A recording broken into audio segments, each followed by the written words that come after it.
Well, our next guest was a poor, shy, non-athletic farm boy, but you will recognize him here as a macho superstar.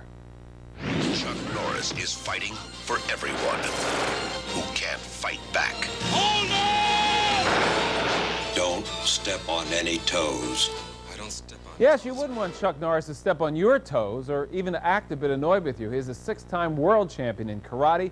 He's a tough guy in the movies, and you don't want to make his day. But it turns out that he wants to help people conquer their fears and insecurities, and he's here to tell us the secret of his own inner strength. Let's have a nice welcome for Chuck Norris!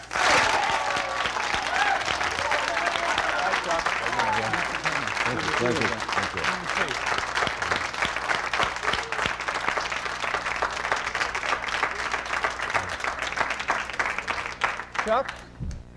Chuck, you know, you're a very successful individual.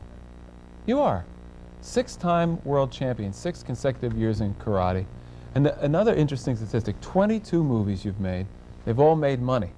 The only other star who ever did that was Elvis Presley, so that alone is good. But there's another thing. You've been married 30 years. 29, yeah, 29. Going on 30, yeah. Celebrating your 30th anniversary this year, right? And I thought, we spend so much time in this program talking about marital problems and relationships, and not that much talking about karate, that I'd like to begin by asking you, what's the secret of a happy marriage for 30 years, Chuck?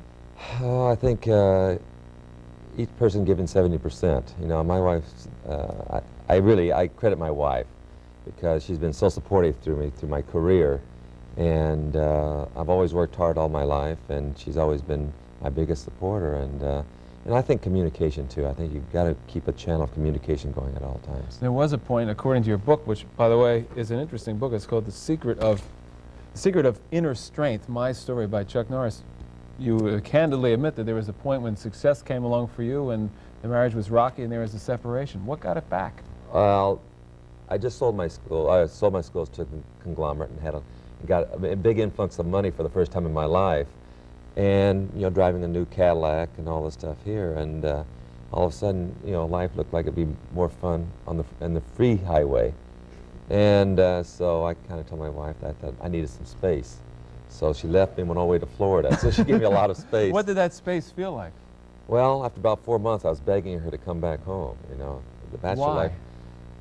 Well, you know, I got married at 18. My wife was 1 month 17 when we got married. And I went right from a mother to a wife, you know, and now here I am trying to wash clothes, and I didn't know which end of the washing machine was up. Yeah, but I mean, you could have hired a maid. I know. No, truthfully, I liked the relationship. I enjoyed the relationship of a companion. Yeah. And I've seen experiences with other friends and who have gone from one relationship of a marriage right into another one, and it always looks like they jump from the frying pan into the fire, you know, and I just really love my wife, and I don't think anyone could replace her. What do you say to somebody who would describe you or put you in the category, and this is not as a negative here, but would describe you or put you in the category as a hunk, you know, as a sexy hunk? What do you think about that? Well, I don't think I am, you know, because, I mean, I don't have the muscles that Arnold Schwarzenegger or Stallone has, but if they do, they do. I don't see it. I don't know. How can I ask you that? I can't answer that question. All right. In your book, page 107, you say, I think it's page 107, you say something here I'd like you to elaborate on, because I think if you could do this in life, people would be happier.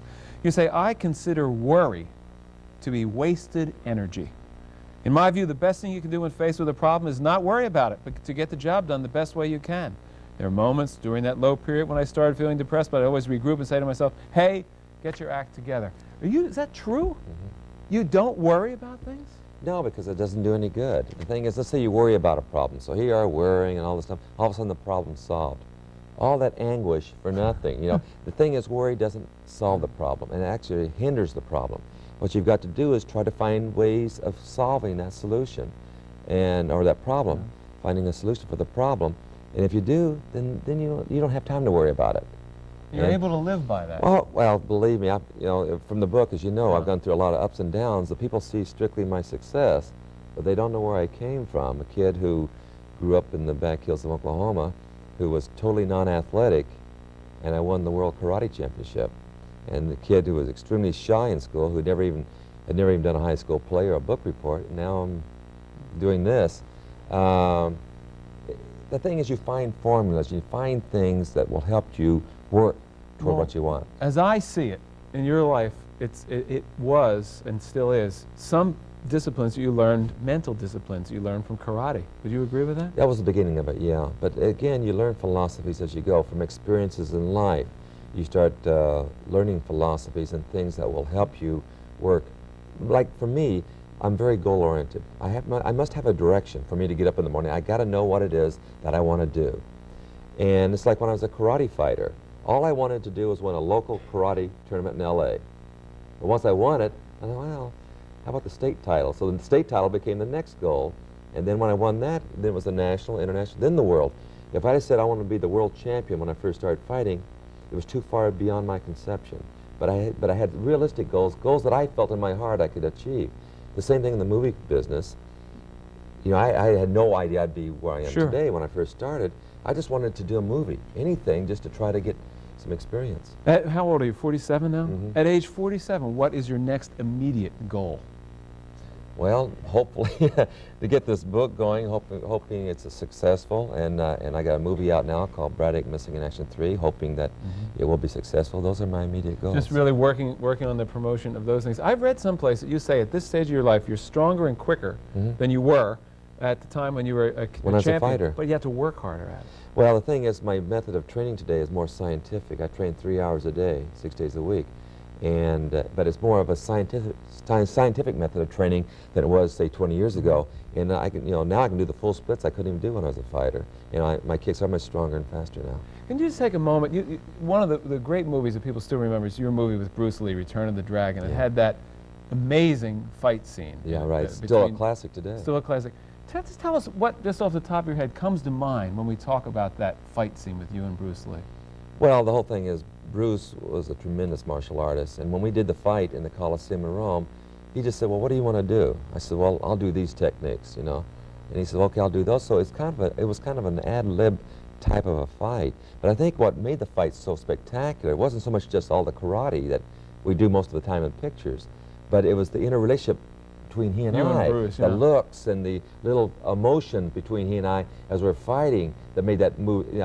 Because there's been fights that were better technically than the one with Bruce, but it was that mental thing between he and I that made it work. When I knock him down, or he knocks me down, and he goes like, all these little things, right? It was just all these little nuances that made them fight. Another thing I've always observed about you that I find interesting is you seem to be such an interesting mixture of violence and gentleness. I mean, karate is violent, but every time I've seen you, we've met about 3 or 4 times, yeah, right. You seem to be a very gentle, mellow guy, centered. It was like when I was a fighter. I'd be walking down the aisle to the ring, and I'd be shaking hands and, and saying hello to everybody. But once I walked into the ring, my whole demeanor changed, because here is the man across the ring who's going to knock my block off. And so I had to change my attitude. I had to become much more aggressive and almost animalistic. And when I fought him, then after the fight was over, then I'd go back to more of a mild individual. And that's basically the philosophy in my movies. The guy who isn't looking for trouble tries to avoid it, but when he's put into a position that he's got to face it, like we would have to do in real life, then he becomes that person to deal with that situation. Chuck, I want to thank you. I want to recommend this book. I read a lot of it. It is called The Secret of Inner Strength, My Story. Well-directed, an excellent book for young people, too. Oh, thanks. I mean, I think if you got a goal to accomplish, you can find some answers here, particularly for young people who may be like you were when you were 16, 17, 18 years old. Nice to see you again, Chuck. Thank you, Bill. Take care and good luck. We'll be back right after this.